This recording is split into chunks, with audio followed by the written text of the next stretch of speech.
L'âge de l'empathie radicale dans le roman de Steven Kotler. Quand j'ai créé le personnage de Lionzorn dans Last Tango in Cyberspace, je ne cherchais pas simplement un héros de science-fiction. Je voulais un miroir déformant de notre époque, un homme capable de sentir les courants souterrains de la culture avant qu'ils ne deviennent des vagues. Lion est un empathy tracker, ou tracker. Imaginez, son système nerveux s'est adapté pour décoder l'inconscient collectif. Il perçoit l'empathie non comme une émotion individuelle, mais comme une force tectonique qui façonne les tribus, les marchés et les révolutions. Ce n'est pas de la télépathie, c'est bien plus troublant. Le câblage neurologique de l'ère numérique. Lorsque Lion débarque à l'aéroport de Newark, chaque écran, chaque reflet, chaque mouvement des foules déclenche en lui une cascade neurochimique. Son cerveau traite les signaux périphériques comme des créatures conscientes, des opportunités ou des menaces potentielles. Cette hypersensibilité n'est pas un super pouvoir magique. Dans notre monde saturé de données, l'home tracking émerge comme une adaptation plausible. Des études fictives dans le roman évoquent des améliorations cognitives, acquisition rapide de données, reconnaissance de patterns à haute vitesse, mais la mutation la plus profonde concerne la prédiction.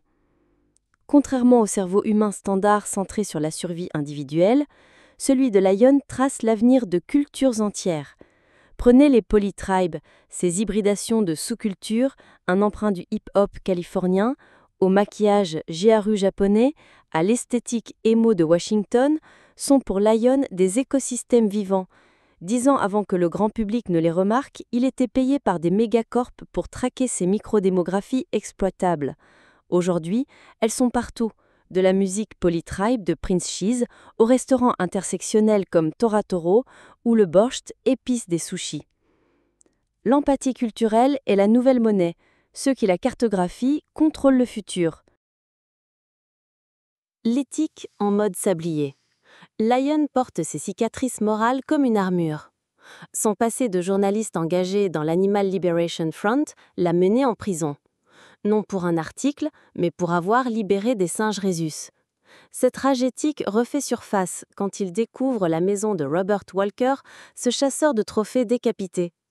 Les têtes d'animaux menacés, rhinocéros noirs, lynx ibérique, cloués au mur le font vomir. Littéralement. Une réaction physiologique des M-trackers face à la cruauté systémique.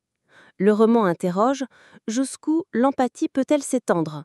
Vers les arbres, comme le clame Sir Richard d'Arctique, vers les IA, comme ces taxis autonomes d'Uber qui lisent les émotions via la variabilité du rythme cardiaque.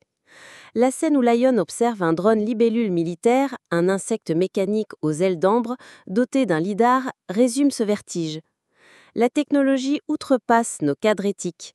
Les Rilkeans, ce groupe mystique tatoué de points d'interrogation, répondent par une maxime « Live the questions », vivez les questions. Sietstabr, la drogue qui déverrouille l'Umwelt. La poudre argentée découverte sur les lieux des crimes empathiques, un zoo libéré au Dubaï, une famille dormant avec des lions en Afrique du Sud, devient le MacGuffin du roman. Son nom, Sietstabr, emprunté à Dune de Frank Herbert. Dans le désert d'Arrakis, le Sietstabr est la caverne où Muad'Dib accède à une conscience supérieure.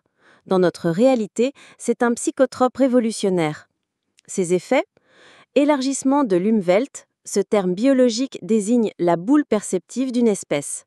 Les chiens sentent les traces temporelles, les chauves-souris voient avec les ultrasons. Le Sietstabr étire l'Umwelt humain. Un utilisateur sent le temps ou perçoit les phéromones des arbres. Réécriture neuronale. Il transforme les neurones de l'autre, l'étranger, l'ennemi, en neurones de la grand-mère. Ces cellules cérébrales dédiées à la reconnaissance ultra-rapide du familier. Dialogue interspécifique. En modifiant notre signature olfactive, il fait de nous des amis pour les animaux. Le Sietstabr n'est pas une drogue récréative, c'est un interface neurologique pour un monde post-humain. Arctique, le capitalisme en mode jeu infini. Sir Richard, patron de la société Arctique, incarne le capitalisme mutant.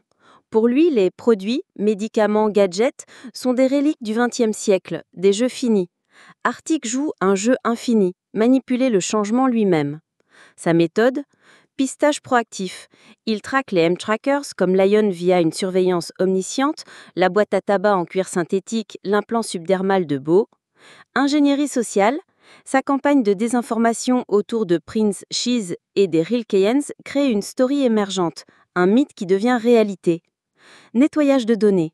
Son IA Scrubber corrompt l'information à sa source, rendant certains savoirs impartageables. Une arme contre la noosphère, la conscience collective du cyberespace. Quand Richard propose à Lion de devenir chef des relations Rilkeyens, c'est une offre perverse.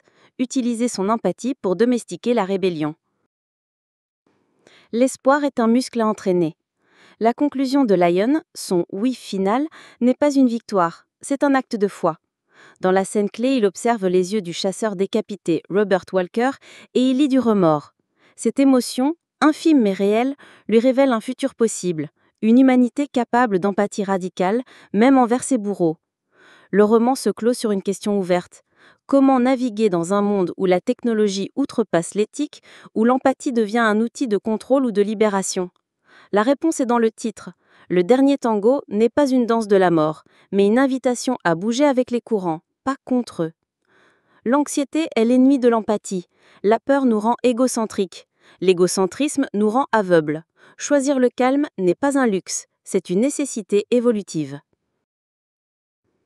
Last Tango in Cyberspace n'est pas une prophétie, c'est un miroir tendu vers notre avenir immédiat, un avenir où l'empathie pourrait bien être la dernière compétence non piratable. Et si nous étions tous, à notre façon, des empathy trackers en devenir? La réponse n'appartient pas à Lion's Horn, elle pulse dans le réseau vivant de nos choix collectifs.